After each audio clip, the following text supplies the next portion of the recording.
Много леко го тръпнах ножа на моята машинка, тъй като камък им е в момента в Брадли, който му прави тестове. Ето сега вече малко го позаточих, защото доста време не го бях точил. Какво става? Направо минава като през масло. През лука. Ето.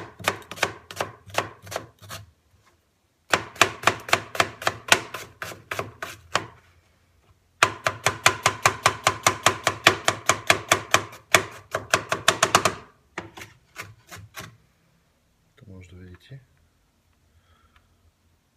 Това е Тоджиро Сантука от DP серията. 170 мм дължина. Аз лично съм много доволен от този нож. Използвам го всекидневно.